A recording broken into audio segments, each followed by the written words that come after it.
औज़ुबिल्लाहिमिनश्शैतानिर्रजीम बिस्मिल्लाहिर्रहमानिर्रहीम अल्लाहुम्मा अफ़्तह अलैना हिकमतका वंशुर अलैना रहमतका या ज़ुल जलाली वल इकराम। अस्सलाम वालेकुम स्टूडेंट्स, आज हम कैलकुलेट करेंगे कि मॉलिक्यूलर मास किसी की कैसी कैलकुलेशन होती है और फार्मूला मास की कैसे होती है।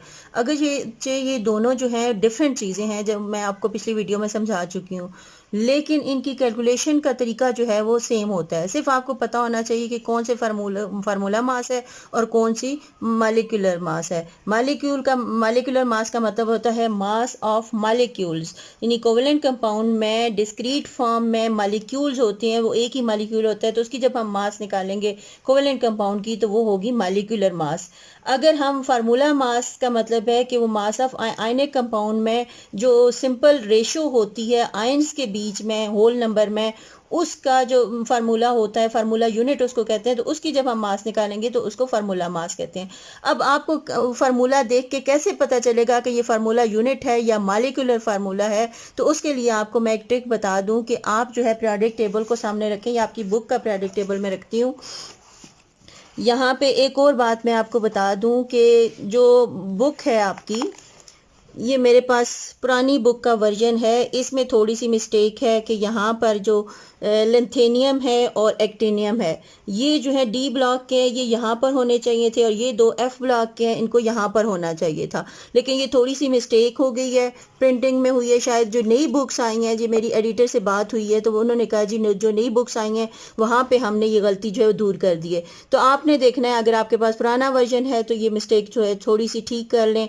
दूसरा है, ये ट्रांजिशन मेटल हैं, जबकि यहाँ पे की में यहाँ पे इनको अल्कलाइन अर्थ मेटल लिखा गया है, और ये जो है अल्कलाइन अर्थ मेटल्स जो हैं, ये वाले अल्कलाइन अर्थ मेटल ये वाला है, तो इसको ट्रांजिशन मेटल लिखा गया है। तो ये थोड़ी सी ये इसमें और इसमें भी मिस्टेक है कि फर्स्ट ग्रुप अल्कली मेटल होता है, सेकंड अल्कलाइन अर्थ मेटल होता है, और ये वाले जो हैं वो ट्रांजिशन मेटल्स होते हैं।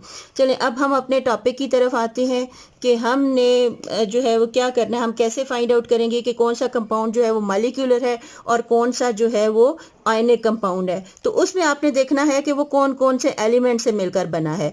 अगर वो दो एलिमेंट्स जो हैं, ये सारी चीज, ये दोनों ग्रुप और ये मेटल्स हैं, और ये जो मैंने थोड़ा सा स्टेयर बनाया हुआ है इस तरफ, ये जो है नॉन मेटल हैं। अगर एक मेटल और एक नॉन मेटल मिलकर बनाए तो वो कंपाउंड होते हैं आयनिक कंपाउंड। जैसे NaCl है, N ये नॉन मेटल है, और Na सोडियम मेटल है, और ये क्लोरीन जो है ये नॉन मेटल है। तो मेटल और नॉन मेटल मिलके जो बनाते हैं वो आयनिक कंपाउंड्स होते हैं, और जो सिर्फ नॉन मेटल के बने हुए हों तो उनको क्या कहते हैं, कोवेलेंट कंपाउंड। जैसे आप मीथेन है, C और H। अच्छा, एक और जो है एक्सेप्शन है, इस तरफ जो है ये सारे जो है मेटल्स हैं, हाइड्रोजन इज एक्सेप्शन। हाइड्रोजन जो है वो मेटल नहीं है, बाकी सारी मेटल्स हैं, हाइड्रोजन इस साइड पे है लेकिन ये मेटल नहीं, ये एक्सेप्शनल केस है।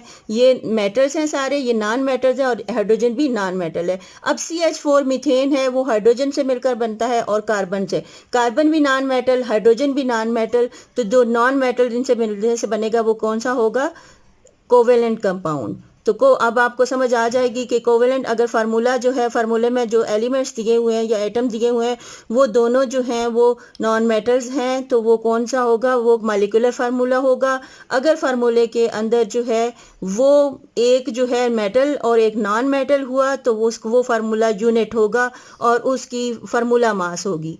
समझ आ गई होगी आपको। अब हम कैलकुलेट करने का तरीका सीखते हैं। तो हमें जो भी फर्ज करें कंपाउंड दिया गया है, अब हम देखते हैं कंपाउंड हमें दिया गया है। फर्ज करें हमारे पास ये कंपाउंड है, इसकी हमने बेंजीन जो है ये C6H6 इसका फार्मूला है। तो आप देखें कार्बन जी भी नॉन मेटल है, हाइड्रोजन भी नॉन मेटल है, तो ये कौन सा हो गया, ये कोवेलेंट कंपाउंड है। और इसके लिए जो हम कैलकुलेट करेंगे वो इसकी मॉलिक्यूलर मास होगी। इस तरह हम और एग्जांपल ले लेते हैं।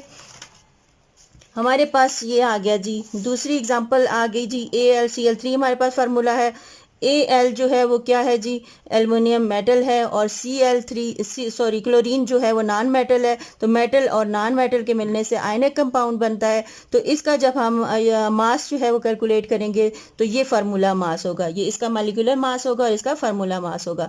लेकिन मेथड जो है वो दोनों का सेम है, तो इसलिए मैंने इकट्ठा लिखा है। हम किस मेथड से, अब आपने ये फाइंड करना है कि आप जो मास कैलकुलेट कर रही हैं फार्मूला से आपको पता चलेगा कि जो फार्मूला है ये मॉलिक्यूलर फार्मूला है या फार्मूला यूनिट है। अगर फार्मूला यूनिट हुआ तो उसको आप फार्मूला मास लिखेंगे, अगर मॉलिक्यूलर फार्मूला हुआ तो उसको आप मॉलिक्यूलर मास लिखेंगे। तो हम अब कैलकुलेट करने का तरीका सीखते हैं। सबसे पहले हम एक को ले लेते हैं। अब हमारे पास आया जी ये वाला फार्मूला बेंजीन का C6H6। अब C6H6 का हम कैलकुलेट कैसे करेंगे इसका मॉलिक्यूलर मास। सबसे पहले हम पीरियोडिक टेबल पे जाएंगे, वहां पे देखेंगे कार्बन किधर है, कार्बन ये है, उसका बाद हम उसकी एटॉमिक मास देखेंगे। हमने जो है उसकी रिलेटिव मास नहीं देखनी, बल्कि हमने उसकी एटॉमिक मास जो है वो देखनी है कि इसके एटॉमिक मास जो है 12। वैसे इस दफ़ा भी जो बुक्स आई हैं उनमें AMU लिखा हुआ है, लेकिन आजकल AMU की बजाय यूनिफाइड मास लिखते हैं, सिर्फ U लिखते हैं, इसका यूनिट होता है U। अब AMU की बजाय आपने U लिखना है। कार्बन का है 12U और हाइड्रोजन का है 1U। हम होल नंबर में लेते हैं, तो फिर हम इसका अब सम कैलकुलेट कर लेंगे। अब हम जब कैलकुलेट करते हैं तो इसका प्रोसीजर क्या होना चाहिए जी। प्रोसीजर इसका होता है, ये मॉलिक्यूलर मास है इसकी, इसको हम यहाँ रखते हैं। तो इसको कैलकुलेट कैसे करेंगे, हम लिखेंगे molecular formula of benzene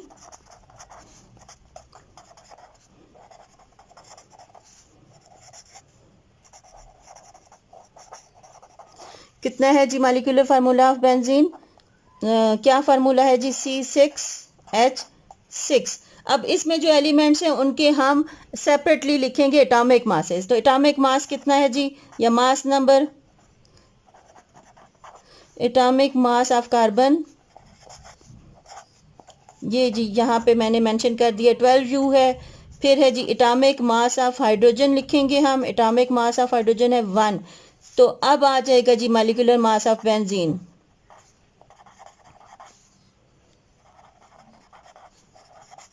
C6H6। ये है जी जितने इसके एटम होते हैं उनको हम मल्टीप्लाई कर लेते हैं उसके एटॉमिक मास से। कितने एटम हैं जी, 6 multiply by atomic mass of carbon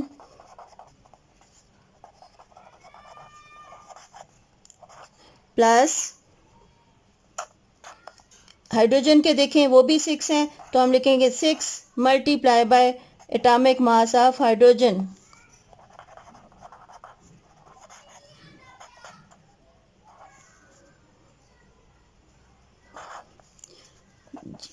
कितना है कार्बन का atomic mass, 12 plus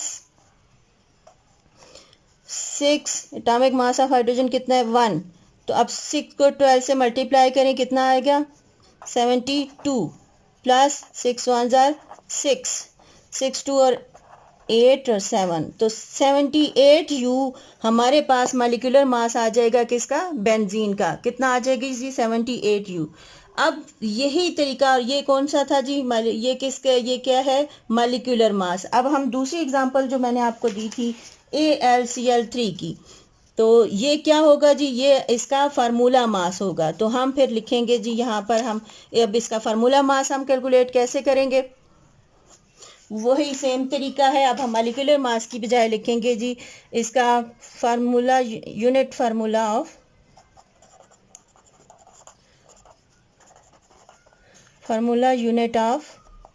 aluminium chloride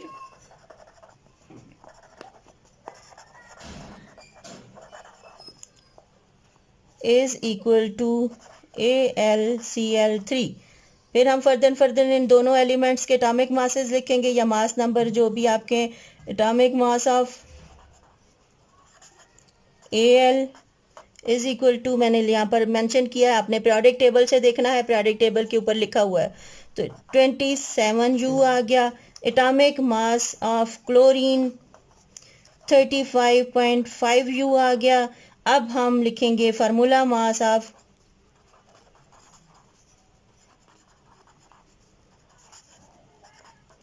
AlCl3 is equal to, हम लिखेंगे जी दोनों की फर्दर, इसके Al के कितने एटम है जी, 1।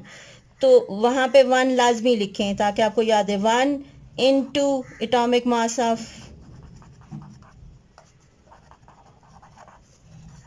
Al प्लस क्लोरीन के कितने एटम है? 3 into atomic mass of chlorine.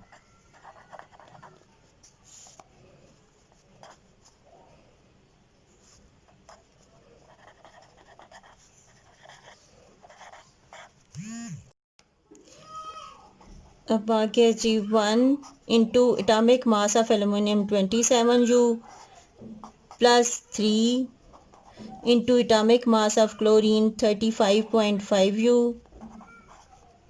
27 को 1 से मल्टीप्लाई किया 27U आ गया, प्लस 3 को 35.5 से मल्टीप्लाई करें, 5 3 ज़ार 15, 5 3 ज़ार 15 एंड 1 6, 0 3 3 ज़ार 9 एंड 1 10। तो ये 3106.5U आ गया। अब इनको प्लस कर लें, 5.6 और 7 13, 2 और 1 3 और 1, तो हमारे पास 133.5U जो है ये क्या आ गया? Formula mass of aluminium chloride क्या आ गया हमारे पास? ही 133.5 formula mass of aluminium chloride. Same यही तरीका होता है चाहे आपको मॉलिक्यूलर मास फाइंड करना है चाहे आपको फार्मूला मास फाइंड करना है। अब ये दोनों एग्जांपल मैंने आपकी बुक की एक्सरसाइज में से ली हैं। अब आपको एक्सरसाइज में से ही मैं 2 फार्मूलाज देती हूँ, आपने उन दोनों का जो है वो कैलकुलेट करके फिर कमेंट सेक्शन में मुझे बताना है कि आपको समझ आई है या नहीं, आपका आंसर ठीक आया है या नहीं। तो आपने नंबर 1 जो है वो मास कैलकुलेट करना है और साथ मुझे बताना भी है कि ये मास फार्मूला मास है या मॉलिक्यूलर मास है। दोनों एक्सरसाइज में से मैं आपको देती हूँ। फर्स्ट है जी इथेन गैस।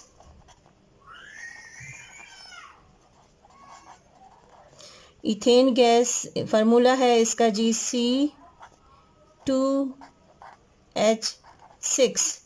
इसका जो है मास क्या है? सेकेंड है, आपको मैं देती हूँ जी जो है क्या है जी आयरन ऑक्साइड। आयरन ऑक्साइड का फार्मूला है Fe2O3।